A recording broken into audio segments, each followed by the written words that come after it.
within yourself. Have you ever experienced anything outside of yourself?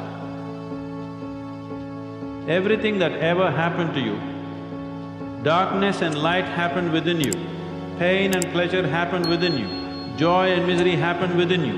Have you ever experienced anything outside of yourself? No. So what I am asking you is, what happens within you? Who should determine how it should happen?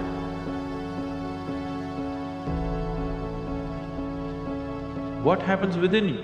Who should determine how this should happen? Somebody else? Definitely you should determine what should happen within this, isn't it? So if you determine what's happening within this, your whole experience of life will be determined by you, nobody else but you, isn't it? The first thing they should do is understand why we have goals. Not just to set a goal, because most people don't set goals right. They're operating with a limited level of consciousness, so they're thinking, I could get a little more money, and if I could get him to help me and her to help me and this happened, then I could do this. Maybe this is get a new car. What we've got to understand is we're trading our life for our goals. Literally trading our life.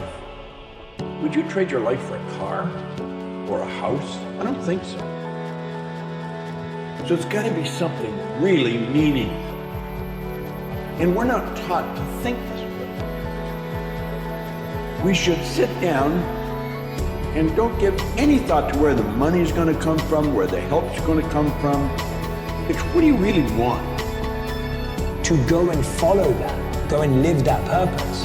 And I see time and time again that when I see people trying to live their purpose, they are protected, that things work. When you're playing in your dharma and your purpose, things work, things move, they happen. And I'm not saying they happen without effort, but they happen, they move. Whereas when you're not, you just constantly feel like you're grinding up against, a wall. How important is it to you to grow? Because you were put on earth to grow, to contribute, to serve, to help. You were in your way. And the current version of you is perfect as it stands right now, but it will be inferior next year. You're perfect as you are now. Ladies, men, you too, you are perfect as you exist right now.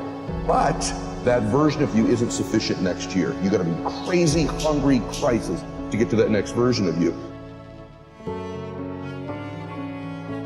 And often people try and belittle and devalue their own pain to get out of it, but that actually just slows down the process and then they're back to square one again. So you've got to accept the pain you went through. You've got to accept that you want to heal it. One of the best ways to explain this is how what we search for in our partners or in life is what we did or didn't get from our parents.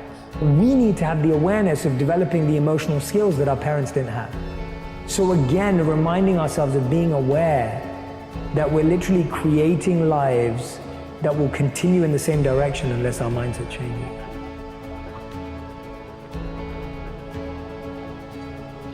Start breaking it down. Start breaking it down. And most of us, we live in a box. And we don't want to go outside that box at all, ever. Outside that box is all these possibilities of life. What we do, we shackle our mind. We are a prisoner in our own mind. And this is all I can do. This is all I'm good at. And we take away the possibilities of you can be this, you can be that, you can be all these things. You can be nothing. So what people understand is that they live for themselves, not knowing that you have the power within yourself to change millions by facing life. My biggest fear in life is if there is a final resting place in this world, and there's a final judgment, and you talk to something much bigger than you. I don't want to sit down and have a conversation with someone with something that says, you're in heaven, this is what you should have done on earth. And are you really in heaven now, or are you in hell? Thinking about how much I left on the table for fear, for not willing to go over the wall, and over the next wall, and over the next wall. So in my mind, I believe that. And God knows all. At least I believe that. That's how I live my life. I now know that there is no cap on the human mind. There's no cap. We cap it ourselves.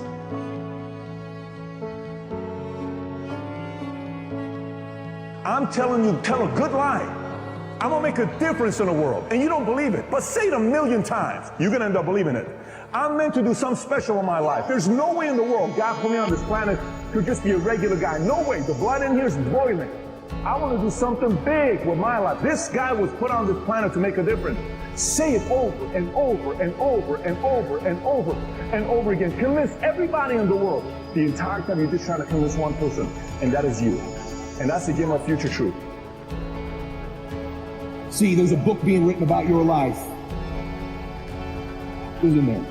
Someone somewhere is taking inventory of your life. Don't compare your chapter 1 to someone's chapter 10. You write your own book. And at any moment in your life, you can decide that you want to make this the new chapter. You're literally in your life, you can turn the page. And those previous chapters are your old book. It's like Old Testament, New Testament. Old story, new story. They're connected, they're related, but you can flip the page and you can have a whole new story. If you decide right now, I am literally turning, my breakthrough is I turn the page, and in this second, I start to write the best chapters of my life. You could decide to do that.